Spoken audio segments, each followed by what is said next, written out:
நம்ம யாரும் இகழாது இருக்காரு. 4 பேர் சேர்ந்து ஒரு இடத்துல உட்கார்ந்து ஒரு மரத்துக்கடியில பேசிட்டு இருந்தாங்களாம்.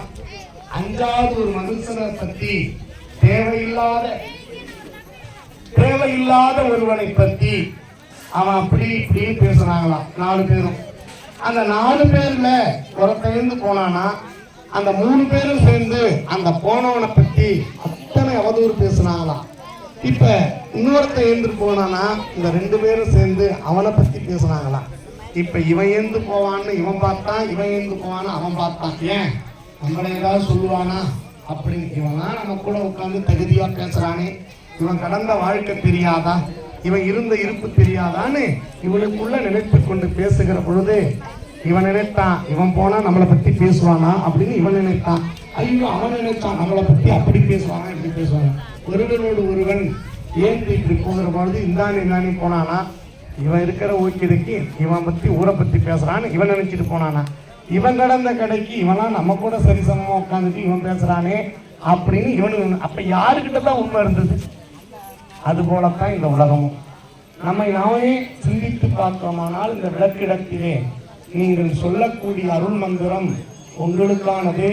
அதனால் இன்னைக்கெல்லாம் நீங்க எங்க இருக்கிறீங்கன்னா திருவண்ணாமலை அண்ணாமலையார்கிட்ட இருக்கீங்க, ஆனந்தவள்ளிக்கிட்ட இருக்கிறதாக தான் நினைப்பு. அதனால் இந்த 5 பஞ்சபூத தலங்களும் உங்களுக்கு என்னென்ன தருமோ நீர், நெருப்பு, ஆகாயம், மண், அந்த காற்று. இந்த காற்று இல்லைன்னா நம்ம வாழ்க்கை இல்லை. அந்த வாழ்க்கையில ஆனா அப்படி இந்த வாழ்க்கையில் இறைவன் நமக்கு தரக்கூடிய பேரின்பம் காற்றுக்குரிய தலம் திரு காளகஸ்திரி என்கின்ற காளகத்தி. அங்க போனீங்கன்னா கருவறைக்கு முன்னாடி ஒரு விளக்கு இருக்கும். விளக்கு மாதிரி ஆடிக்கிட்டே இருக்கும். அமையவே அமையாது, ஆனா ஆடிக்கிட்டே இருக்கும். காத்து என்கின்ற தலத்தா. நீங்க திருவானைக்காவல் போனீங்கன்னா கருவறையில காவிரி தண்ணி இன்னைக்கும் கருவறையில ஓடிட்டு இருக்கு. அதே போல ஆகாயத்தலம் என்பதனாலே நம்மளுடைய சிதம்பரம் 10 அடி மேல போய் தான் இறைவனை பார்க்கணும். மண்தலம் என்பதனால் காஞ்சிபுரம் அந்த மண்ணும் திருவாரூர் மண் என்பதனாலே சாமிக்கு நேரடியாக அபிஷேகம் கிடையாது, மண் என்கின்ற மண்ணால். அதுபோல நம்மளுடைய நெருப்பு என்கின்ற தலம் திருவண்ணாமலை. நீங்க மார்கழி மாசத்துல விடிய காலம் எப்படியாப்பட்ட குளிர் இருக்கும். 3 மணிக்கு 2 மணிக்கு நடத்திருப்பாங்க.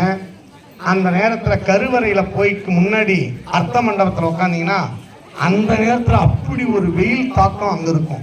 ஏன்னா அக்கறை தலம் என்பதனால். இதெல்லாம் யாரு செய்தார்களால் இறைவன் நமக்கு கொடுத்த கொடை.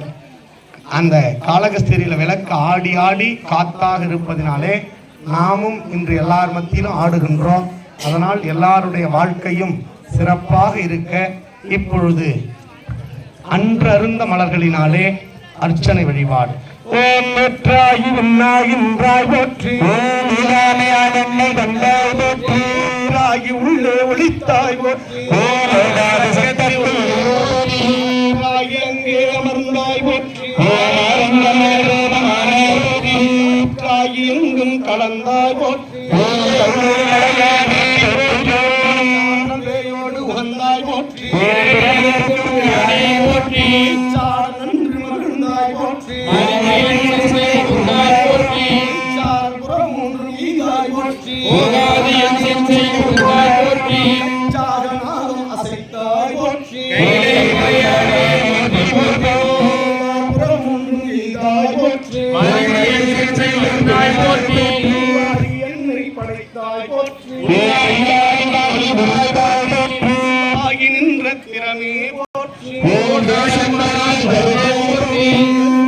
ஓடும் உள்ளே போற்றி, போற்றும் அருந்தே போற்றி, குந்தலே போற்றி, போற்றி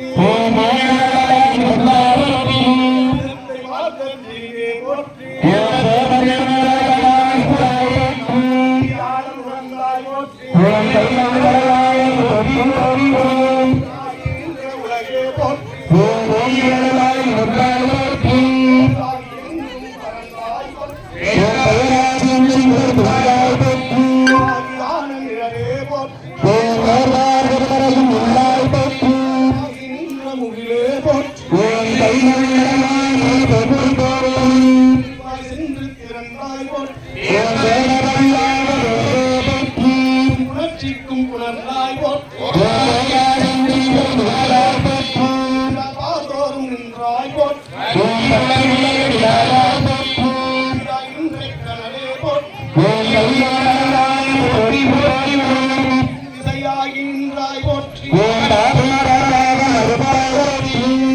எழுத்தும் சொல்லானாய் போற்றி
பெரியோர்களே, எல்லாம் உள்ள இறைவன் கருணையினாலே திருவருளாகிய திருவருள் நமக்கு நேர்நின்று அருள் செய்ய நேர்முறை எதிர்முறை சக்தி பராசக்தி ஓம் சக்தி ஓம் சக்தி வீர சக்தி ஓம் சக்தி ஓம் சக்தி பராசக்தி ஓம் சக்தி ஓம் சக்தி ஓம் சக்தி ஓம் சக்தி ஓம் சக்தி ஓம்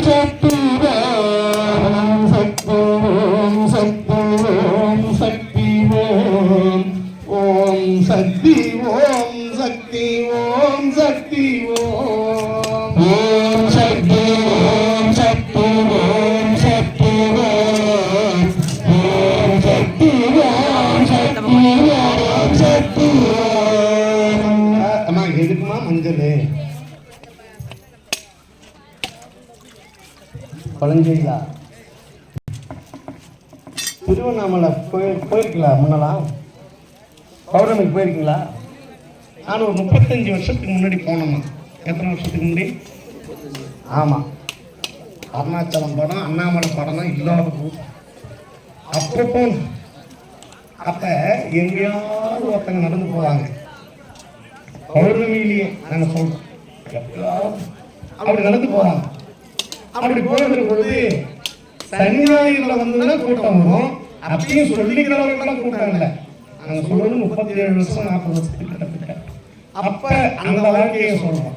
அப்போ போகிற பொழுது கூட்டம் இருக்காது. அப்போ யாராவது ஏதோ நினைச்சிட்டு ஒரு கல்புரத்தை வச்சுட்டு போயிடுவாங்க.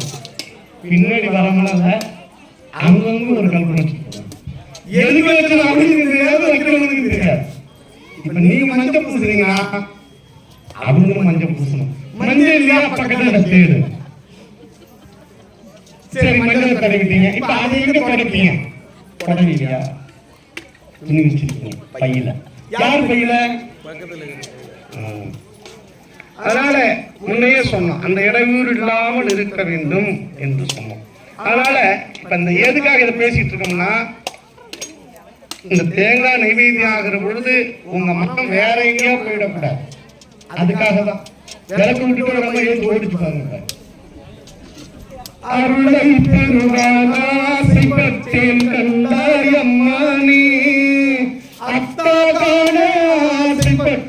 கண்டாயம்மானே அருளை பெறுகிற நேரம் ஓய்வு எழுந்து என்ன வேலை கூட இருக்கட்டும், பாம்பு கடிக்கும் அப்படியே உட்காந்து சத்தியத்தை வாழ்ந்தாங்கல்ல, இல்லையே அந்த மாதிரி பக்தி.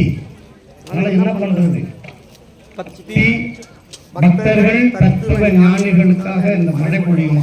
இன்னைக்கு மழையும் கூட பொழிய மாட்டேங்குது. ஏன்னா உண்மையான பக்தி இல்லை, எல்லாமே வேற வேற மாதிரி ஆகி போச்சு. அதனால இறைவன் கருணையானது என்றென்றும் உங்கள் இடத்தில் இருக்க. இப்பொழுது தேங்காய் நீக்கின உடனே எல்லாரும் வைத்து ஊதுவத்தி, எல்லாரும் தேங்காய் உடைச்சிட்டாங்கன்னா நீங்க ஊதுவத்தியை ஏற்றி தயாராக வைத்துக் கொள்ள வேண்டும். அடுத்தது கற்பூரத்துக்கு கற்பூரம் எடுத்து தயாரா வச்சுக்கிங்க. நெய்வேத்தியம் காட்டி தூப தீபம் காட்டிட்டு லாஸ்டா தான் கற்பூரம். முதல்ல ஊதுவத்தி காட்டணும். துணை விளக்கோடு அந்த விளக்கு இருக்குது இல்லையா, விளக்க ரெண்டாவது காட்டணும். மூணாவது வாட்டி தண்ணீரை எடுத்து 2 பூ வச்சு நெய்வேத்தியம் இருக்கக்கூடிய வெத்தலைப்பாக்கு பழம் நெய்வேத்தியம் வச்சு அந்த விளக்குக்கு விநாயகருக்கும் காட்டணும். அடுத்ததுதான் கற்பூரம் நாங்க சொல்லுவோம். ஒளிவரும் பண்பர் எங்க இருக்காரு, மைக் இல்ல, இதை மட்டும் இந்த லைட் மட்டும் ஆஃப் பண்ண முடியுமா? ஒரு 5 நிமிஷம் ஃபுல்லா கூட ஆஃப் பண்ணுங்களேன். இல்ல இல்ல நாங்க சொல்ற பொழுது ஐயான்றோம் சிக்னல் காட்டும் போது